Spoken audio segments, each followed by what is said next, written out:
ડેડિયાપાડાના ધારાસભ્ય ચૈતર વસાવા આવતીકાલે જ જેલમાંથી બહાર આવવા જઈ રહ્યા છે। ટાઈમ્સ ઓફ ગુજરાત પર એટલા માટે ભરોસો કરવાનું કહીએ છીએ કારણ કે ટાઈમ્સ ઓફ ગુજરાત જે પણ સમાચાર તમારા સુધી પહોંચાડતું હોય તે 100% ખરાઈ કરીને તે બાદ તમારા સુધી પહોંચાડે છે। ટાઈમ્સ ઓફ ગુજરાત ગઈકાલથી જ કહેતું આવ્યું છે કે આજના દિવસે ચૈતર વસાવા બહાર નહીં આવે જેલમાંથી।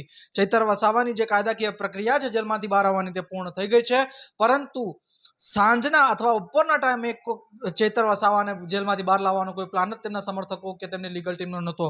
વહેલી સવારે ચૈતર વસાવા જેલમાંથી બહાર આવે તે પ્રકારની પ્લાનિંગ સાથે તે લોકો ચાલી રહ્યા હતા અને જે વિગતો મને મળી રહી છે તે મુજબ ચૈતર વસાવાની જે પ્રક્રિયા કાયદાકીય પ્રક્રિયા હતી તે પૂર્ણ થઈ ગઈ છે અને હવે આવતીકાલે સવારે જે ઓફિશિયલી ડિક્લેર કરવામાં આવ્યું છે આમ આદમી પાર્ટી દ્વારા તે મુજબ આવતીકાલે સવારે 9 વાગે ચૈતર વસાવા વડોદરા સેન્ટ્રલ જેલમાંથી બહાર આવવા જઈ રહ્યા છે। સાથે સાથ તે બાદ ચૈતર વસાવા ત્યાં તેમના જે કાર્યકર્તાઓ ભેગા થયા છે, પદાધિકારીઓ ભેગા થયા છે, તેમનું અભિવાદન કરી તેમનું સ્વાગત કરી અને તે બાદ તે આગળ નીકળશે। ડભોઈ થઈ, દેવલી ચોકડી થઈ રાજપીપળા આવશે। રાજપીપળામાં તે બાદ ફરી એકવાર તે કાર્યકર્તાઓને સંબોધિત કરશે। વચ્ચે વચ્ચે પણ તેમના સ્વાગતના કાર્યક્રમ રાખવામાં આવ્યા છે અને તે બાદ આ સૌને સંબોધિત કર્યા બાદ ચૈતર વસાવા મોવી ચોકડી ખાતે આવશે। મેં કાલે પણ તમને કહ્યું કે મોવી ચોકડી ડેડિયાપાડામાં નથી આવતું, મોવી ચોકડી ડેડિયાપાડાની સરહદ ગણાય, બોર્ડર ગણાય અને ચૈતર વસાવા મોવી ચોકડી ખાતે આવશે, કાર્યકર્તાઓને સંબોધન કરશે, કાર્યકર્તાઓ સાથે મુલાકાત કરી સંવાદ કરી જાણવાનો પ્રયત્ન કરશે કે આખરે 2.5 મહિના એમના વગર કેવા ગયા છે।